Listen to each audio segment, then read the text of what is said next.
et bienvenue à cette nouvelle leçon au cours de laquelle on va voir comment on va créer un jeu 2D. Donc commençons tout de suite par créer un nouveau projet. Je vais le nommer 2D Game ou bien 2D Bird Game. Il s'agit bien d'un jeu 2D, donc sélectionnez 2D et Create Project. Donc je vais importer les ressources qu'on aura besoin pour faire ce jeu. Donc vous pouvez les télécharger. Et donc il s'agit bien des images plates, puisque notre jeu est 100% un jeu 2D. Enfin, ce sont les sprites. D'accord. Et on va vérifier.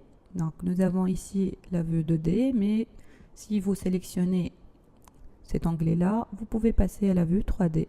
On va vérifier autre chose, la projection de la caméra qui est orthographique. Alors maintenant, on va commencer par créer notre propre scène. On va le nommer Main. On va le sauvegarder.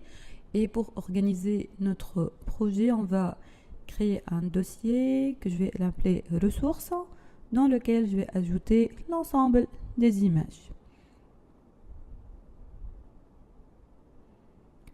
Donc l'objectif dans cette vidéo de créer un jeu 2D, un jeu de plateforme. Donc voyons les images qu'on va utiliser. Ici le background. Sur le background, on va ajouter d'autres éléments qui sont les montagnes, des nuages. Cette image, c'est le ground ou bien le sol, les plateformes enfin sur lesquelles l'objet il va se déplacer. Et notre personnage principal qui est le bird. Donc nous avons ici un sprite sheet du personnage ou bien du bird. Donc on va commencer. La première étape, c'est créer notre scène. Donc on va glisser l'image sky, mais avant tout vérifier qu'au niveau du type de texture, c'est bien un sprite. Donc faites attention que la résolution de l'image utilisée elle est bonne, et vous avez aussi un paramètre que vous pouvez modifier pour adapter la taille, c'est la pixel per unit. Donc on va opter pour une valeur de 50 ici pour avoir un bon affichage, mais aussi on peut faire une autre modification, c'est au niveau de la taille de projection de la caméra. D'accord, ici l'affichage il est bon, on voit plus le bleu de la caméra. Toutefois, on peut changer la résolution selon le device sur lequel vous allez déployer votre jeu. D'accord. On va ajouter les autres éléments, les autres décors de notre scène. Donc vous voyez, les montagnes vont être superposées par rapport à au premier sprite qu'on vient d'ajouter. Donc l'ordre se fait selon l'ordre de l'ajout sur la scène. Donc ensuite nous avons les clouds.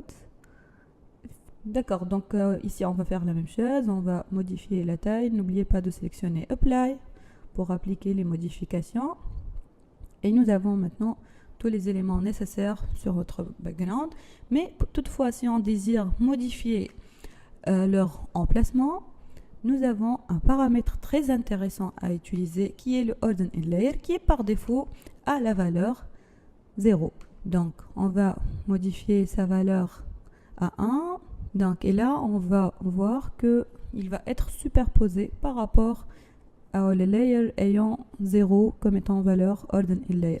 Donc, si on désire que les clouds soient au-dessous des montagnes, on va donner une valeur de 2.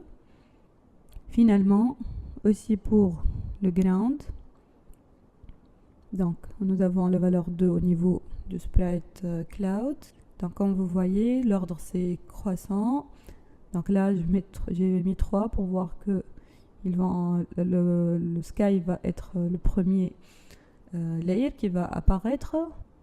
Donc ainsi, nous avons notre scène bien faite. Il reste qu'à ajouter le personnage principal qui est le bird. D'accord, donc on va le glisser, mais voyons, il a eu comme valeur Hidden Layer 0, donc on doit il est derrière le décor, si on peut dire. Donc on va donner la valeur de 4. Et voici notre bird. Là, on va ajouter d'autres game objects qui est le ground pour avoir les plateformes sur lesquelles le bird il va déplacer. Donc il suffit de faire un duplicate de ce game object. Et pour une simple gestion, je vais ajouter aussi un game object qui est vide dans lequel je vais mettre l'ensemble de ces grounds. Donc l'objectif maintenant, c'est faire le déplacement ou bien le contrôle du bird. Donc il va se déplacer tout au long de cette interface-là. Donc on a besoin d'ajouter la partie physique. Donc c'est pareil comme pour la partie 3D, nous avons toujours le rigid body, mais cette fois-ci, faites attention, il s'agit d'un rigid body 2D. Donc une fois on l'a ajouté, là, la gravité, elle va jouer son rôle. Donc on va faire la partie aussi donc, des collisions pour que le bird ne quitte pas la scène, mais il sera arrêté sur le background. Donc là on va ajouter des colliders. Donc, mais toujours vous devez faire attention, le choix de collider, on trouve des colliders pour la partie 2D. Donc vous allez opter pour un collider 2D tel que par exemple le Circle Collider on va ajouter un cercle au niveau du bird. Toutefois, si vous voulez avoir un collider assez précis comme celui du mesh dans la partie 3D, là on a l'équivalent qui est le Polygon Collider. Comme vous voyez, donc c'est un ensemble de polygones qui vont entourer pixel par pixel, si on peut dire, les différents points de notre game object. Donc là, qu'est-ce qu'il reste à faire? Donc pour avoir une collision, maintenant on va ajouter des colliders pour les grounds. Donc, mais là, on va pas utiliser l'objet courant. Donc, comme vous voyez, ajouter un collider pour chaque game object et pas pour le parent. Donc, je vais les sélectionner tous et donc nous avons un box collider 2D toujours. Donc, vérifions nos colliders. Très bien. Donc la collision a eu lieu. Dans ce qui reste de cette vidéo, on va passer au contrôle, comme je viens de dire. Là, on va créer un nouveau script. Je vais le nommer bird control, par exemple. Donc au niveau de notre script C#, on va ajouter le contrôle, c'est-à-dire le déplacement du bird tout au long de notre décor. Là, on va avoir recours au rigid body, donc on va le déclarer.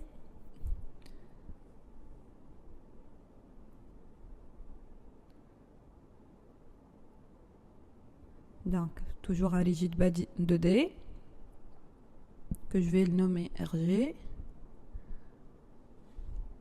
On a aussi besoin des floats pour donner une vitesse pour notre bird.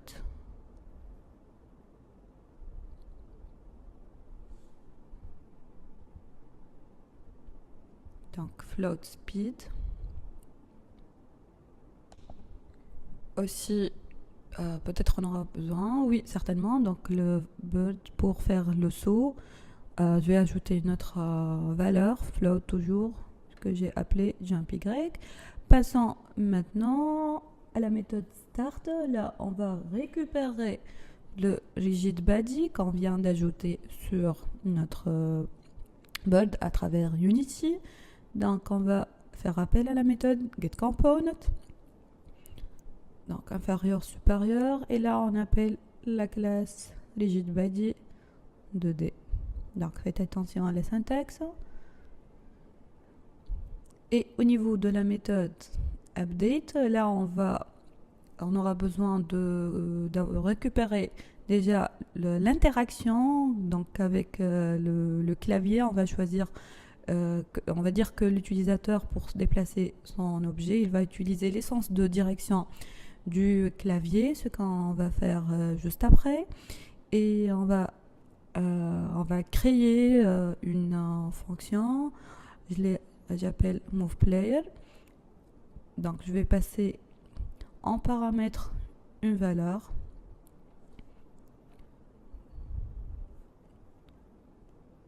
Donc nommé speed.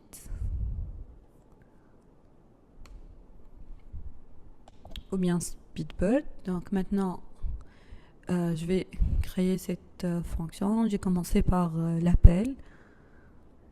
Donc on ne doit pas oublier donc les parenthèses, les accolades, désolé, le type qui est float et bien sûr le type de retour. Donc notre méthode est de type void. Donc alors dans cette méthode, j'ai créé cette méthode qui va enfin faire appel au moteur physique et on va utiliser là la méthode velocity. Donc pourquoi le choix de la méthode velocity, vu qu'il s'agit d'une vitesse à donner mais dans une direction bien déterminée. Et là c'est ce qu'on va faire, on va chaque fois modifier la vitesse de notre bird en fonction de l'axe ou bien la direction, est-ce que sur l'axe X ou bien l'axe Y. Donc cette méthode, elle prend, je vais lui affecter un vecteur de 2 qui sera le float speed. Et là, donc, je vais faire appel donc pour le coordonnée Y, c'est logicbody.velocity.y. Donc c'est la valeur de la vélocité sur l'axe Y. Donc là, comme on vient de dire, pour déplacer le joueur, donc le contrôle se fait par les touches de direction, donc la touche right pour un déplacement à droite, left à gauche, et la touche up pour le déplacement en haut.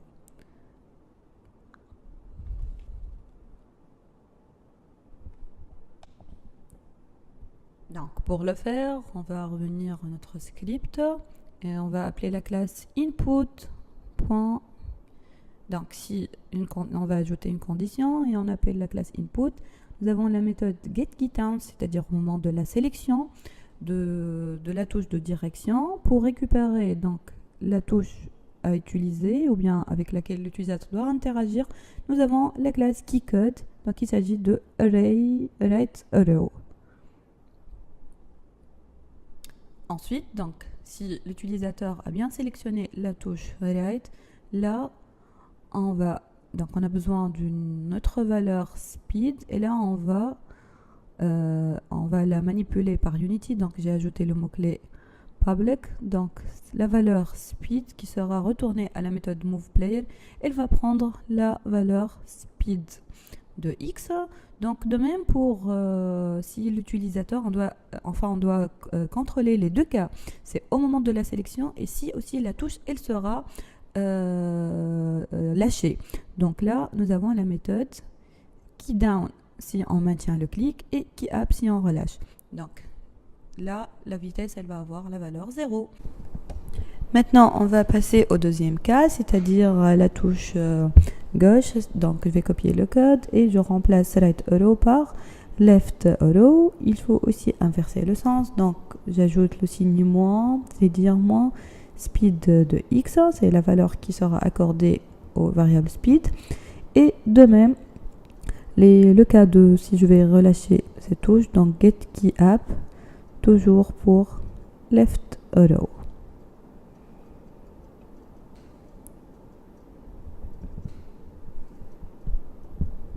Et speed, dans ce cas-là, égale à 0.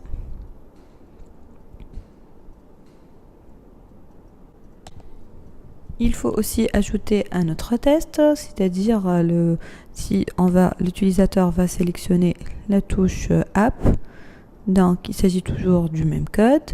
Je vais remplacer keycode de right arrow par up arrow.